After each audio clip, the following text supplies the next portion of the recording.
live in Los Angeles, California. I am so excited because the Curt Collins Show is back. That is right, we are back. Oh my gosh, how I've missed you all so much. So you might remember that I had my own morning show, Morningwood. Wake up with Morningwood. I know I do. For 2 years. It started out originally as a podcast, and I loved it. It was on the Spreaker app. And then I started my own radio station, Dailywood Radio, and it was really an amazing journey. And I learned so much. And then the radio station ended in February, and I was lost. I was sad. I didn't know, well, what can I do next? You know, I was like, I learned all these skills. I had my own show, and then I felt like, dun. It was all over. And so I was feeling really defeated. But recently, I have been watching Gutsy Women on Apple Plus, which is by Hillary Clinton and Chelsea Clinton, and it's an amazing show. And you know what? It reminded me that if this is your passion, if this is what you love doing, then why are you not doing it? And I thought, you know what? That's right. I learned how to do all this stuff, and I learned how to edit audio and make shows and everything. So I was like, you know what, Curt? Why don't we just try to get back on it? And here I am, back on it.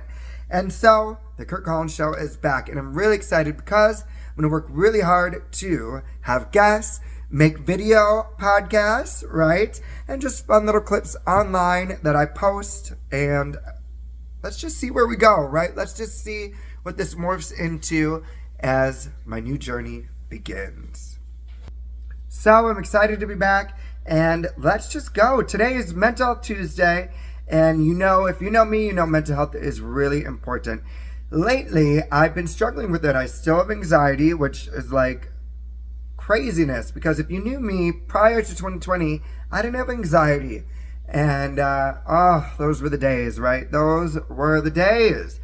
And now I have anxiety, but I have a lot of tools to manage it. And so, you know, I've been struggling with feelings of not feeling good enough, or like I don't fit in, or I'm just not sure what I'm supposed to be doing. And then, you know, causes me to be really anxious on a day-to-day basis. I'm like stressed out. And so, you know, I've been working to just keep doing deep breathing and reading. I've been reading this book called Bigger Than Us, The Power of Finding Meaning in a Messy World by Ferdinand Cotton. And it's been really, really helpful and insightful. And I'm about halfway through. So I'm cruising through it, and you know, I have other tools. I use yoga, running, Runyon.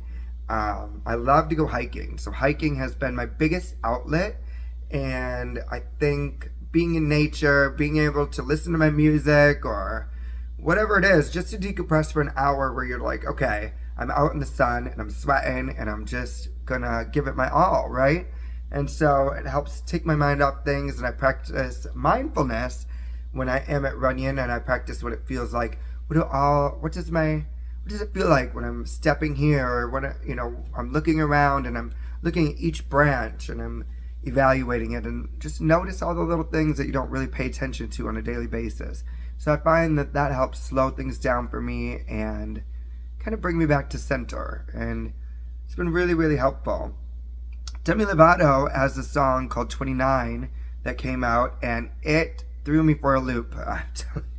I was like, first, I thought it was really well done. She really came up with a song that, you know, kind of tells her story. So at 17, she dated a 29-year-old. And, which, you know, 17, you're almost what they consider an adult.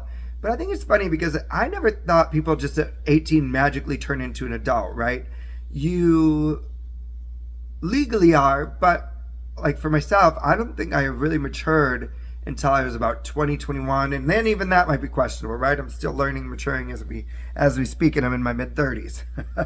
But so, you know, the question of when does someone become an adult? When does somebody understand the ramifications of their actions? And that's kind of, you know, what she's talking about. And she realized when she turned 29, she would never go for a 17-year-old. And so it kind of aligns with my own story, because when I was 15, I dated a 21-year-old. And, you know, at first you might be like, that's not too bad. But, you know, think about 15. I was living in Saukville, Wisconsin, being gay was not anything what it is today. It's not like it was acceptable. Ellen came out and she was canceled, right? All these things. So it was a very different world we were living in. And I hated being gay. I grew up Catholic. I was always taught that being gay was wrong and basically that you're going to go to hell. And so the first gay person I met was this guy named Kevin, and he was my manager at the Saukville Dairy Queen, and I was in love. I thought for sure like we're going to spend the rest of our lives together. He was my first kiss, my first everything, right? First holding hands with another guy, first sex, first everything. And I didn't see anything wrong with it at 15. I thought it was amazing. I was like, this is amazing. I found somebody who loves me for who I am. And that's not something I had. My family was not supportive of me. I did have some friends that were supportive, but it still was very weird, right? Being gay at that time and figuring it out. And I spent a lot of time not wanting to be gay and practicing everything I could to not be gay, pretending like, oh, I'm straight, or I'd study the other guys at school and try to do what they were doing, or act like they were acting, or walk like they do. But it just was always a big failure for me because it wasn't true to myself, right? And so I'm dating this guy. It's 15. My parents, find out, and they were very, very mad. And what I thought was they were just mad because I'm gay, right? So they were just trying to prevent me from being happy. And I'm like, I found this guy who I love and I want to be with for the rest of my life. And they tried everything to stop us. They put a restraining order on him.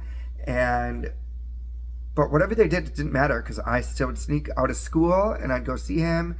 I would sneak out of the house. I remember one time my parents called me in as a missing persons because he had taken me to Chicago. So think about it though. So I'm 15. I don't have much money. I'm working at Dairy Queen. And this guy has a car and no curfew. And he can do whatever he wants to do. And so I just thought this is amazing. I was like, this is what I want, right? And I thought that like I was an older soul. I was for sure thought I was mature. I was like, an older 15, right? I was like, oh, I was like hanging out with adults. I'm like, that's what I thought.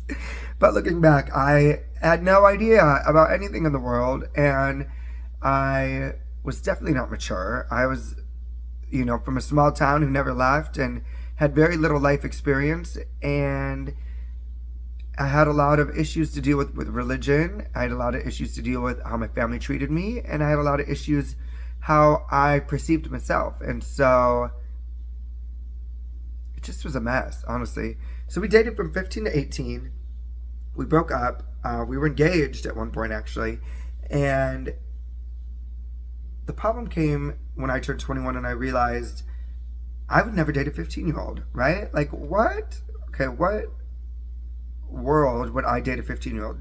I wouldn't. There was nothing about a 15-year-old that I found attractive or that it would make me want to date them, right? So that was the first time I kind of realized that something was wrong. I still didn't quite, I remember my dad always would say he was a pedophile, all this stuff, and I told my dad, you're wrong. You're absolutely wrong. He's not a pedophile. It's just we love each other and we're meant to be together and all this stuff. And I don't think, I even realized at that time that he was a pedophile. I just thought, I would never date a 15-year-old. So years go by and he keeps dating 14 and 15-year-olds. And I find out later, many families had to have restraining orders against him, which is just crazy to me. And I was about 28 when I got a text message from my aunt, and she's like, did you see the news? And I'm like, no, what? She sends me an article, and it's like, Kevin Matichak has been arrested, Sheboygan alderman. So he was an elected official at this point, and now he's in his 30s, and he was still going after 14, 15-year-olds. In this case, it was a 14-year-old boy. I was mortified, to say the least. The news organization started contacting my parents because they found the record of my parents trying to put a restraining order on Kevin when I was 15. And it was really, really difficult because, then I really realized the gravity of the situation, and I realized I had dated a pedophile. I dated someone who has some issues, more than I thought. And not only that, but I could have stopped the whole thing, and I did nothing. I did worse than nothing. I lied for him. I lied every time I would have hickeys up and down my neck, and I would tell the police, no, that's all we did, right? Because a hickey is not illegal. It was an act of sex that'd be illegal. So I would always lie and say we never did anything, and he would always coach me through it, actually. He'd tell me exactly what to say to the police, and I did it.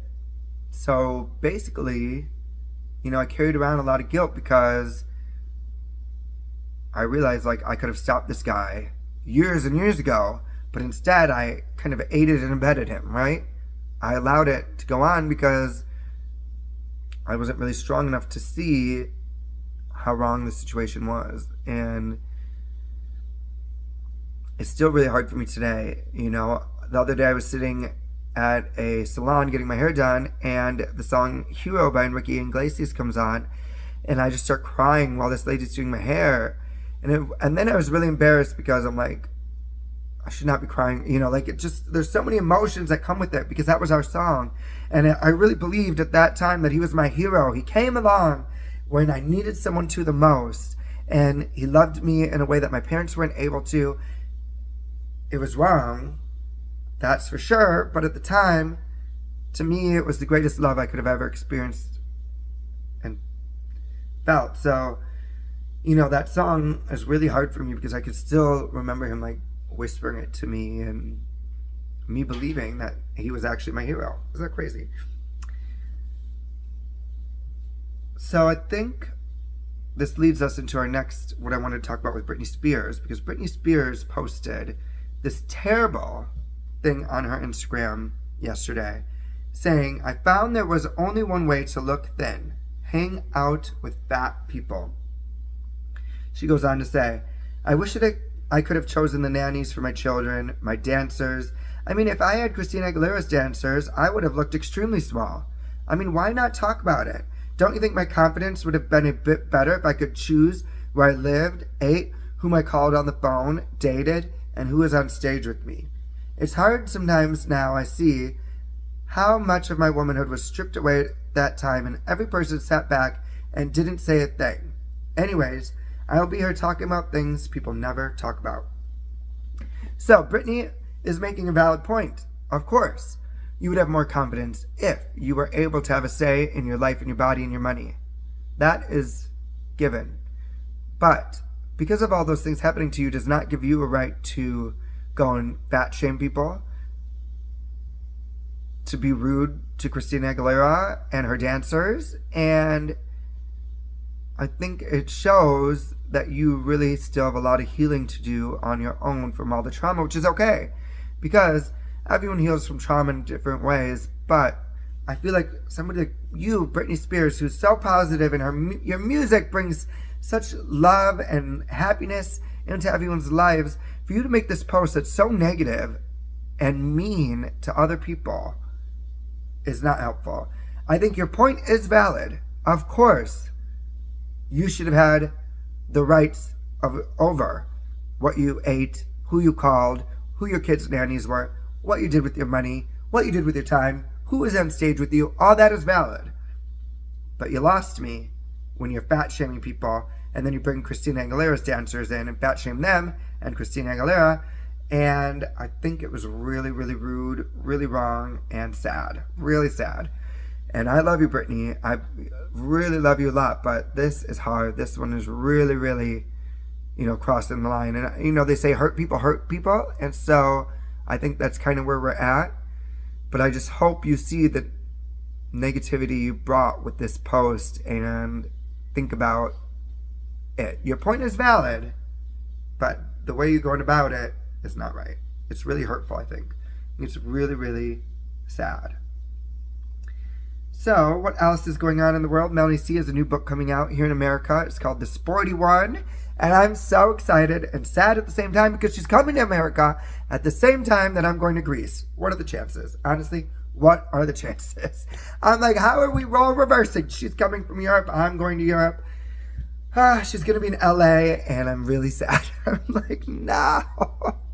Out of all the I haven't left the States ever, barely. And then I leave, and Melanie C's coming. So it's just not meant to be at this time, I guess. But I'm really excited. I pre-ordered my edition, my signed edition, and should be arriving soon. So, new book by Melanie C coming out this summer. I want to talk about what has happened. So, about 2 weeks ago, I went to San Diego, and I was the kickball leader. No. Kickball captain. And we were the Spicy Girls. It was my first time being the captain of the kickball team, and it was so much fun. It was really nerve-wracking because I was really scared. I'm like, Curt, are you going to fuck everything up? You know, my main criteria to putting a team together was to have a fun team, and that's really where we succeeded. That was we had a team that was so much fun. We all got along really well and just enjoyed each other's company and partied the house down each day. We did not win, but we had a lot of fun losing. That's when you know when you like people, right? That's really when you know. I'm still working at Jim Sports Bar and Grill. Kind of trying to figure out, you know, how I can, what I can do next, right? I had a really good job interview about a week ago, and I didn't even know how much I wanted it till I got there and saw, you know, I was like, it's a casual atmosphere, a flexible schedule, a good amount of money. I was like, wait, this job would be perfect for me. I didn't get it only because the person who was going to leave did not leave. So I think that's okay. I'm not mad at that, but it gave me hope that, you know, I'm going to find the right job for me and be able to use my skills in whatever position I land in. And yeah, I'm excited.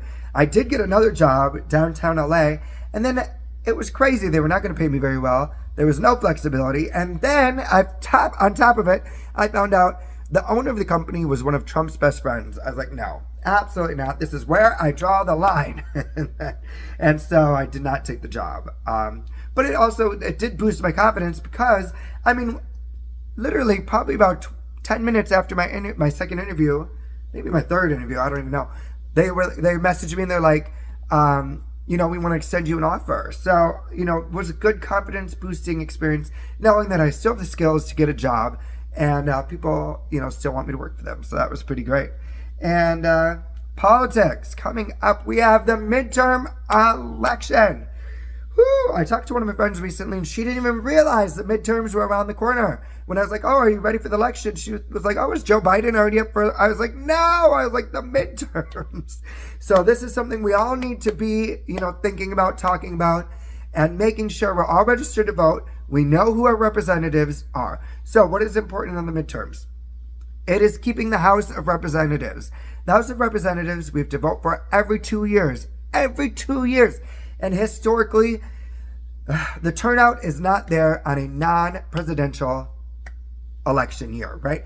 Which is this year.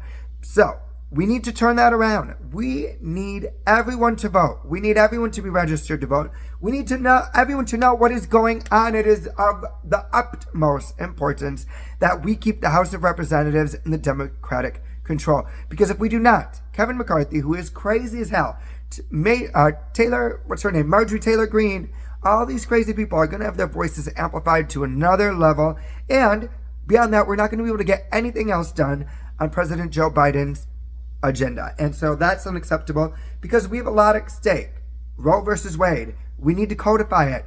We need more senators elected. Wisconsin, you need to get Ron Johnson out of office. You need to make sure that Tony Ivers is reelected as governor. And you need to do your best, wherever you live in Wisconsin, to vote for the Democrat running in your area, in your district. So you need to know who it is. And make sure you find out who your representatives are. Make sure you're registered to vote.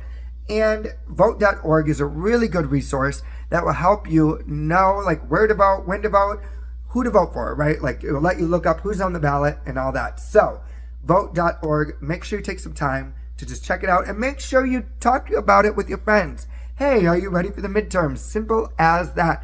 at least then it might spark something in them, like, oh, I didn't even know that was happening. So, like, some people are not paying attention every day to politics, and that's okay. I wish I could be that way.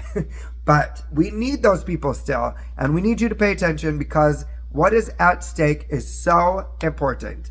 And so I'm begging everyone to make sure you're registered to vote for the upcoming midterm elections, November.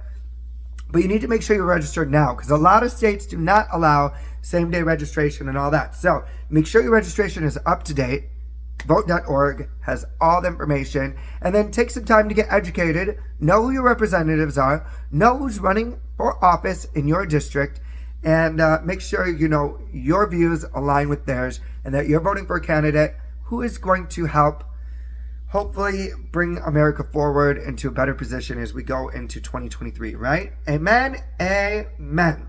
So this was my first, stab back at podcasting, doing a video podcast, all that. Talked about a couple random little things, and hopefully I'll be able to get a guest coming up soon on future episodes, and we'll just talk about different things that are going on in the world. And I just want to thank you for listening. It feels amazing to be doing this again, and I'm lucky, right? Because as a kid, I always dreamed of having my own talk show. And I've already fulfilled that dream, mind you, with the Curt Collins Show podcast and Morningwood radio show. So I feel lucky that I was able to make those dreams happen, even though, they didn't last and they didn't take me to become a millionaire or whatever. I made a decision to do those shows, and I did it, and I fulfilled a dream of mine. And I think that is what this is about, is still fulfilling my dreams and proving that you can make your dreams come true, like Hillary and Chelsea have been proving in the Apple show Gutsy. You can make your dreams come through. You just have to work really hard at it and keep trying and trying and trying. And when you fail, you get back up and you try and you try and try again. And so RuPaul always said, so we fall before we stand. And I think that is one of the truest lessons we all have learned in our lives. We used to have to learn how to walk, right? When we were kids, and it probably fell a couple times. But now look, we can walk and not even think about it. Walk and chew gum at the same time, sister. Right? There you go. So I hope everyone has a great day. Thanks for listening. Take a little time to enjoy the view, right? Spend some time in nature, being mindful, and just doing what you can for your mental health that feels good. So trying something new is always great. Reading a book, meditating, yoga, running, whatever it is that, makes you feel good. Call a friend that you haven't talked to in a long time and just catch up. And that, I think, brings a sense of belonging and love and realizing we're part of nature. We're all connected, and the people in our lives, that they matter so much, and they bring us a lot of happiness, a lot of love, and, everyone's just a phone call away, so don't forget that. I love you, everyone. Take care. Thanks for listening, and have a great day. Mwah.